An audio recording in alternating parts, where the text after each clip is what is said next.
Rasa hormat, ini sudah ada beberapa media. Saya persilahkan langsung saja dari perwakilan. Kami perwakilan dari Kristen, dari Ormas Kristen Indonesia Raya sebagai salah satu organisasi saya, Partai Gerindra, pada siang hari yang berbahagia ini akan menyampaikan deklarasi kami untuk mendukung Bapak Jokowi dan Bapak Yusuf Kalla sebagai Presiden Republik Indonesia yang ke-7. Barangkali dari teman-teman ada yang ingin mengetahui kira-kira apa yang motivasi kita untuk mendukung beliau sebagai calon presiden dan calon wakil presiden. Pertama-tama, kita sangat prihatin dengan masalah kehidupan demokrasi bangsa ini. Karena di dalam proses perjalanan demokrasi ini, kita mulai dari orde lama, orde baru, sampai kepada orde reformasi, yang mestinya proses-proses reformasi ini harus berjalan dengan baik dan dilengkapi dengan demokrasi yang baik.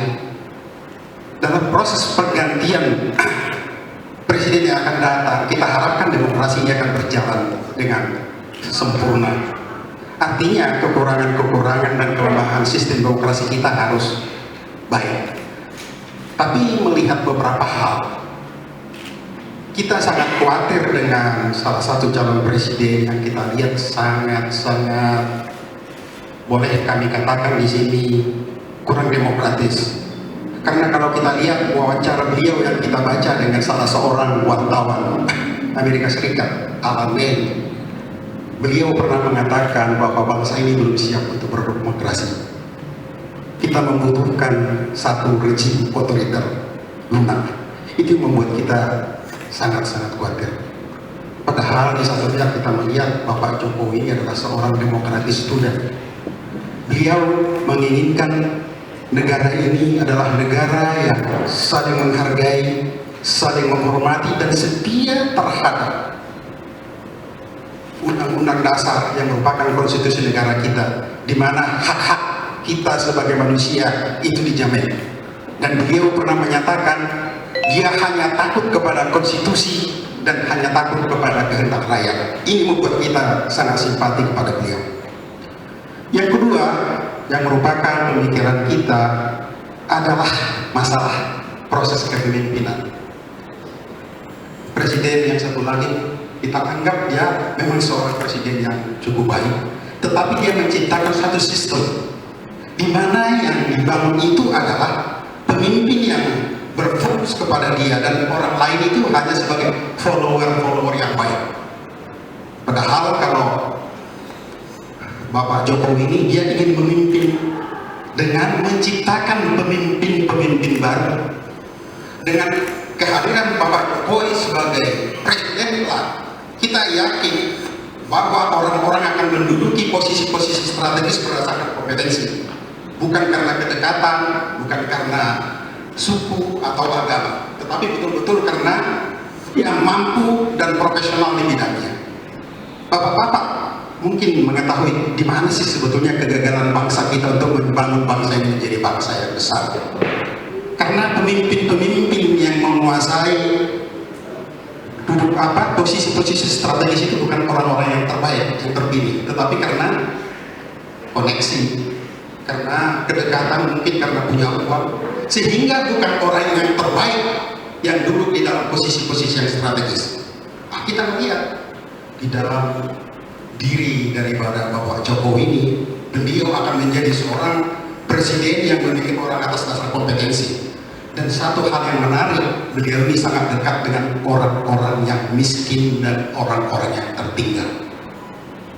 Kesederhanaan beliau, kejujurannya sangat menarik, sehingga ini menimbulkan motivasi kepada rakyat, terutama orang-orang yang tertinggal, supaya mereka akan bangkit, supaya bangsa ini juga nanti akan menghasilkan pemimpin-pemimpin yang asalnya dari golongan-golongan masyarakat rendah, golongan-golongan masyarakat yang tertinggal. Karena Jokowi menciptakan kesempatan itu salah satu. pertimbangan yang terakhir barangkali ingin saya sampaikan adalah kerinduan kita untuk menjadi pemenang, menjadi pemimpin di tengah-tengah bangsa-bangsa lain di dunia ini sampai sekarang belum terwujud. Kita berada dalam keterpurukan dalam segala bidang, bahkan importasi dari produk-produk yang mestinya bisa kita hasilkan, kita sekarang harus impor dari luar. Semua sumber daya kita dikuasai oleh bangsa-bangsa lain. Ini dimulainya di mana? Karena kita tidak memiliki sumber daya manusia yang andal. Nah, kita lihat bagaimana Bapak Jokowi mencoba menciptakan suatu kompetensi di dunia ini nanti supaya kita memiliki kemampuan untuk bersaing, kemampuan untuk meningkatkan produktivitas, dan kemampuan untuk menghasilkan orang-orang yang cerdas.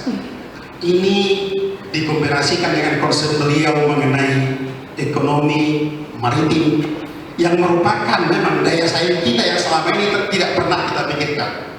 Kita lupa bahwa ada deklarasi Juanda tahun 1957 di mana Indonesia sebagai negara kepulauan itu konsep yang betul-betul diperjuangkan oleh Bapak Juanda Kartawijaya, sehingga deklarasi itu dicanangkan tanggal 13 Desember yang saat ini kalau nggak salah itu dianggap sebagai hari bahari, hari Nusantara. Konsep beliau lah nanti yang menciptakan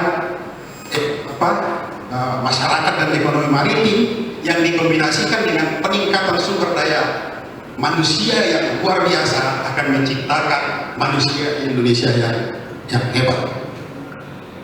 Kita lihat contoh, banyak negara-negara lain yang tidak memiliki sumber daya alam seperti Singapura, tetangga kita yang paling dekat, Korea, Cina, Swiss, mereka tidak memiliki apa-apa, tapi mereka memiliki manusia-manusia yang cerdas, manusia-manusia yang disiplin, manusia-manusia yang berjuang untuk bangsa ini, dan mereka menjadi bangsa yang besar. Barangkali ini yang bisa kami sampaikan Bapak dan Ibu sekalian. Terima kasih.